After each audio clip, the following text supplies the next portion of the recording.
Josh George here.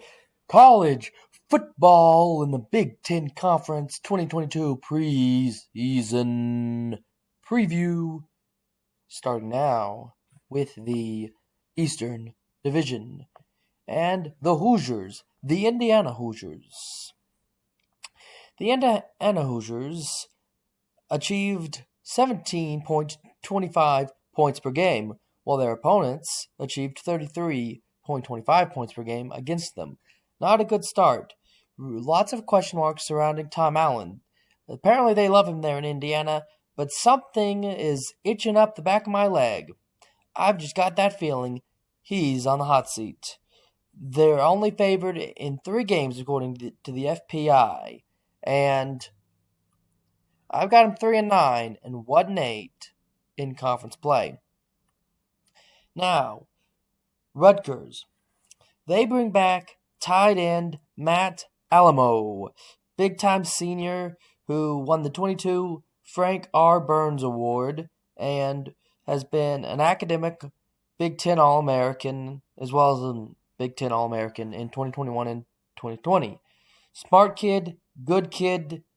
This offense is ranked 63rd on offense.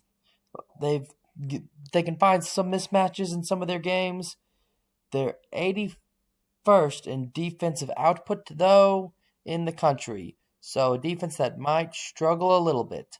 I've got them 4-8 and 2-7 in conference play. The Maryland Terrapins. You got to mention quarterback Tagovailoa when you mention this team. Of course, it's the little brother of Tua. It's Talia. And Dan Enos is most concerned, offensive coordinator Dan Enos, most concerned about the offensive line. They only they were 91st in rushing rushing offense last season, and they were 13th in the pass game. They're talking about moving people around, figuring things out, trying to get a solid 5 guys together for that offensive line, and if they can do that, they are really confident in their chances. But they only bring 4 starters back on defense, and a defense that was 98th in the country last season. For those reasons, I've got them 7-5 and 4-5 in conference play.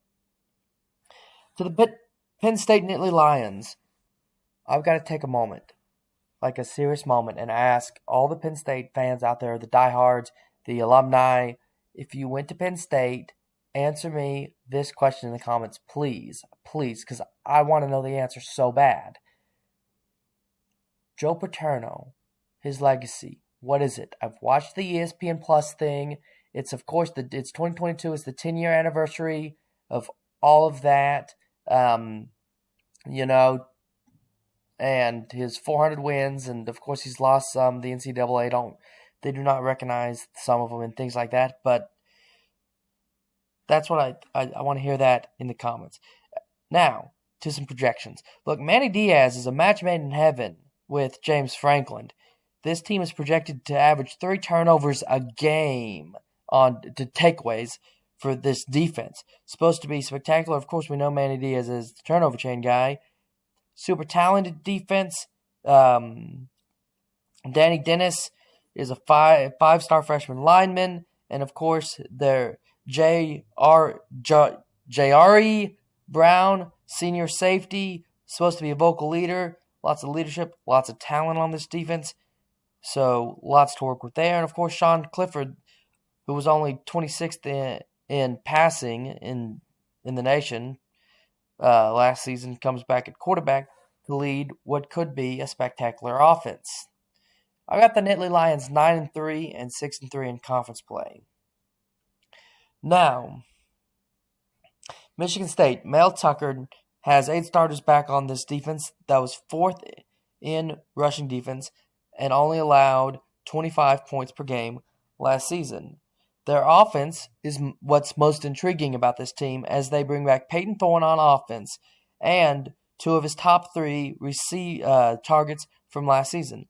And they have what looks like in spring and what looks like on the depth chart and from returning stats last season to be a 3-headed backfield with Jordan Simmons, Eli Collins, and Harold Jurens.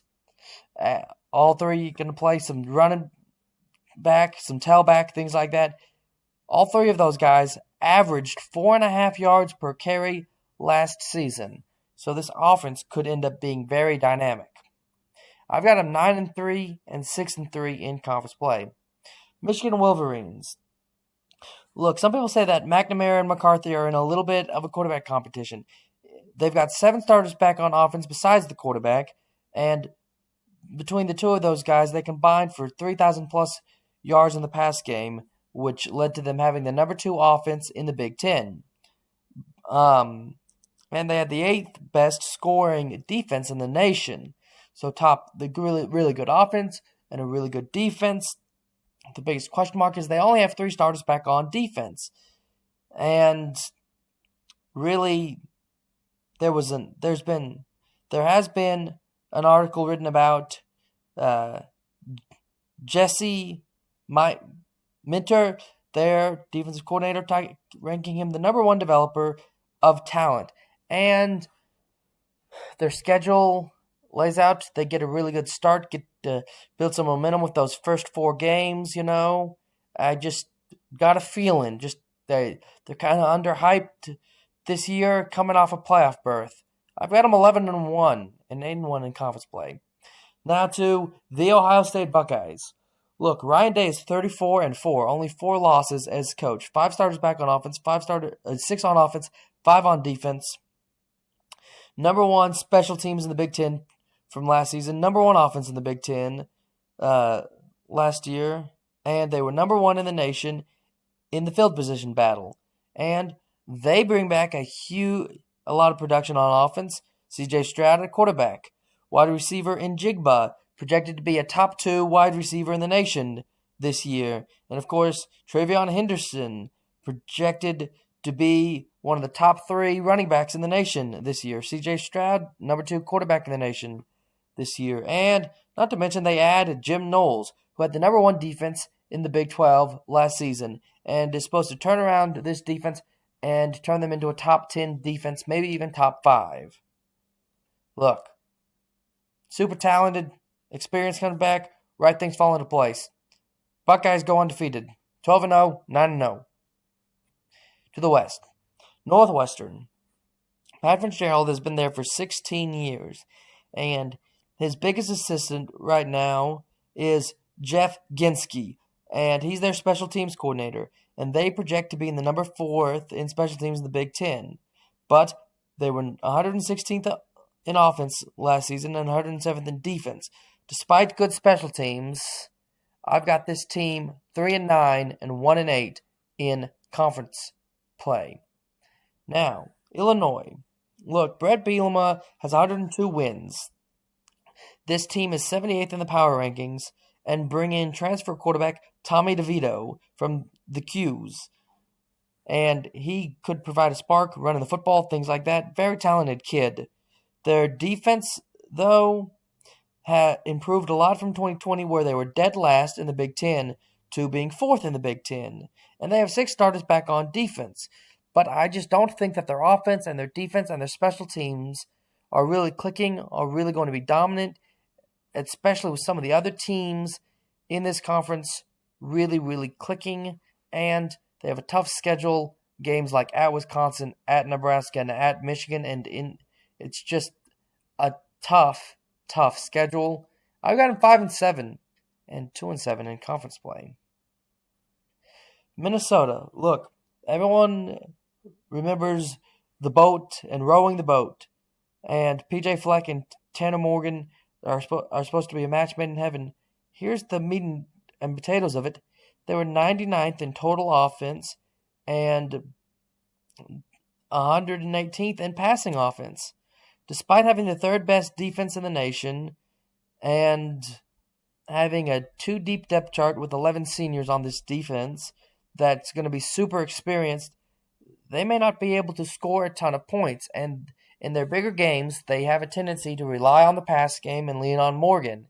And he's more of a game manager than a go-get-it kind of a guy. I've got him 5-7 and 3-6 in conference play. The Nebraska Cornhuskers. Scott Frost has not had a winning season in 4 years at Nebraska. They had 9 losses. 8 of those 9 losses came within one possession, and one was a 9-point loss to Ohio State. The FPI this season shows almost no growth for Frost's team, as it looks very topsy-turvy week in and week out, according to the FBI's projections. And they do add Casey Thompson, which should be an improvement in their pass game, as they are projected to have a top 25 offense coming into the season. But last year, their defense allowed 366 yards per game. So, I've got them 6-6, which would be their first 6-win season and likely bowl appearance under Frost, and 3-6 in conference play. Now to the Purdue Boilermakers. They bring back 75% of their production, had 4 losses, 3 of which were close. Number 1 in efficiency in the Big Ten, and 9 starters back on a defense that was 48th nationally, including Brandon Dean, defensive line and senior leader. And on offense, they have wide receiver production, which gathered up 1,524 receiving yards last season. So, the Purdue Boilermakers have some talent on offense, some talent on defense, some experience there, and some vocal leadership. I've got them 7-5 and 4-5 in conference play. To the Iowa Hawkeyes. Look, most of their scoring drives they scored most of their scoring drives from their own, were drives that started on their own 40-yard line. Look, 88% of their drives that didn't start there, that started further back from there, they did not score on. And in fact, they were 121st in the nation in offense. And they have 8 starters back on offense trying to turn this around. Their biggest key this season is wide receiver Sam Leaport. Sam Leaport averaged 12.6 yards per catch. 12.6. That's a first down and then some. Getting the ball in Sam's hand will be the big key for them this season. Their defense is expected to be really well. They only allowed 19 points per game and are projected to have the 6th ranked defense coming into this year, and will likely propel current Iowa defensive coordinator Phil Parker to a head coaching job somewhere in the offseason. Now, I project them 8-4 and 5-4 in conference play. To the Wisconsin Badgers. Look, the Badgers are projected as the number 2 team in the FBI in the Big Ten, projected to make the conference title game, and projected to have two 1,000-yard rushers in the upcoming season in Braylon Allen and Ches Mulsey.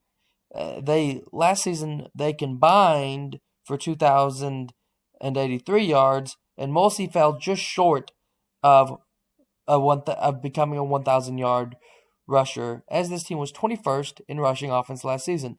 But they had not only the number 1 defense in the Big Ten, but the number 1 defense in the nation in many to almost every category. Were they number 1 in the Big Ten and number 1 in the nation in 2 or 3 categories. So awesome defense, control the ball, rushing offense, which is a strategy that will definitely work for them. Going to play a lot of close games, I feel like. So they're going to lose some. I've got them 9-3 and 6-2 in conference play. So that makes your Big Ten title game Wisconsin and Ohio State. Look, it's just a matchup thing. All the offense that Ohio State has, they'll score some points on this Wisconsin defense. And Ohio State's offense is really good. They have the pass game that really Wisconsin doesn't have with Mertz. So that will lead Ohio State to win the conference, go 13-0, Wisconsin 9-4. I'm Josh George. There'll be an SEC video coming out. The other ones are on the playlist. And there'll be a top 25 video coming out soon, as well as a awards ceremony prediction.